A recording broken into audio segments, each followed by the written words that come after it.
Greetings fellow guitar travellers, my name is Rowan J. Parker and welcome to Jazz Club. This is a series of lessons which I'm creating that are aimed at those of you who are not really jazz players but who would like to get into it and would like to understand a little bit more about it. So this stuff is going to be fairly straightforward and hopefully help out all you rock players who like the idea of jazz but don't know what to do. So this lesson I'm going to call Jazz Pentatonics, or we could also call it pentatonic superimposition, or we could also call it making something easy sound kind of cool and jazzy. So the lesson is going to be divided into three sections where we apply three different sorts of pentatonic scales over a simple static chord. So should be a lot of fun, and hopefully by the end you're going to have a new appreciation for how to create some of these more cool and expanded sounds. Alright, so here we go. Hope you enjoy. Welcome to Jazz Club. Okay, what we're going to do is look at how to apply some different pentatonic scales in a musical situation to come up with some cool and expanded sounds. So before we do that, we need to do a little bit of theory to try and understand where these pentatonic scales come from. So I should say that the chord that we'll be doing all our soloing over is a simple D minor 7th chord, right? Now for us to understand theoretically what's going on, we need to understand what the function of the chord is. Now usually in jazz, a minor 7th chord functions as a 2, and what this means is it functions as the second chord of a major scale. So let's think about this. If D minor 7 is the 2, what would be the 1? Well, the 1 would lie a tone underneath. So the answer to the question would be the parental key from which D minor 7 is from is this one, C major. Okay, so now we know a little bit about what key we're really in. We're really in the key of C. So what about these pentatonic scales? Well, to figure out what pentatonic scales we can use, we need to know a little bit about the chords in the key of C. So I'm going to give you what's called the harmonized chord scale of C major, and it is the following chords: C major, D minor, E minor, F, G, A minor, B diminished, and then finally back to C. Okay, now it's actually only the minor chords we're interested in here. So what minor chords are in the key of C? Well, we had D minor on the 2nd degree, and then we had E minor on the 3rd degree, and then we also had A minor, and that appeared on the 6th degree of the scale. So to try and clarify, there's 3 minor chords in the key of C, which is D minor, E minor and A minor, and it's these minor pentatonics that we're going to use to try and expand the sound of our soloing.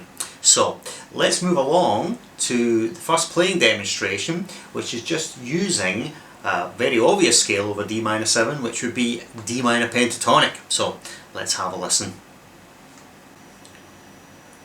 Alright, so let's look at the first of our scale choices, and it is the most obvious scale choice.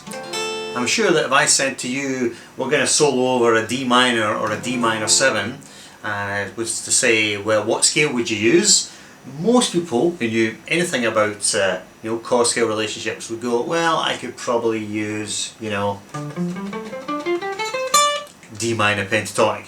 And of course you can use D minor pentatonic. It's a very obvious scale to play because it has a strong D minor tonality and the chord you're playing over is D minor. Let's look at the scale in a little bit more depth though, just to see exactly what notes are in the scale and how it relates to the chord. So the first note of a D minor pentatonic is D, which of course would be the root of a D minor or D minor 7 chord. Then the next note is an F. Now this F is the flat third or minor third of the chord, so it's another strong chord tone. The next note is a G, alright?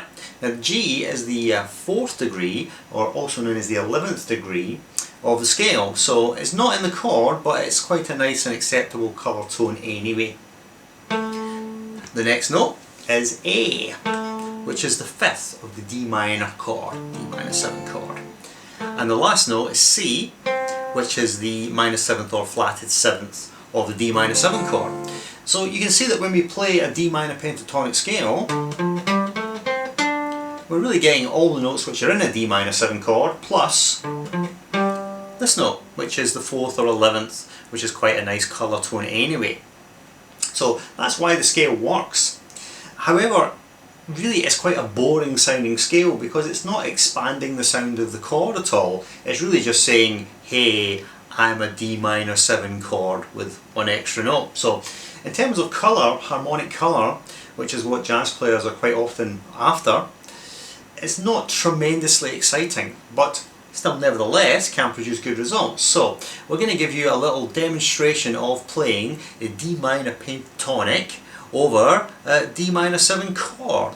Okay, so let's have a listen to that.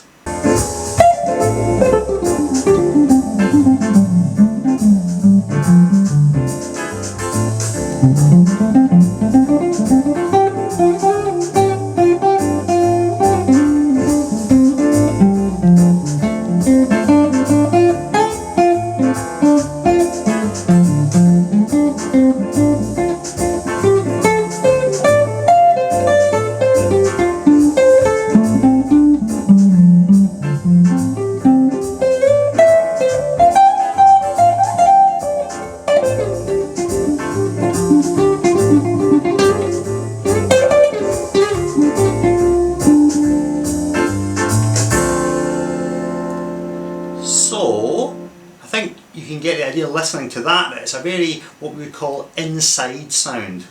It sounds very much like it fits exactly with the chord, which is fine because obviously to our ear it sounds very in tune, but as we'll find out in a second when we look at the next scale, it's actually not a tremendously interesting colour. However, it is the scale of choice for about 99% of the guitar players on the planet. However, with just a little bit of theoretical knowledge, we can start expanding this and making it sound a whole lot more interesting, and that's up next.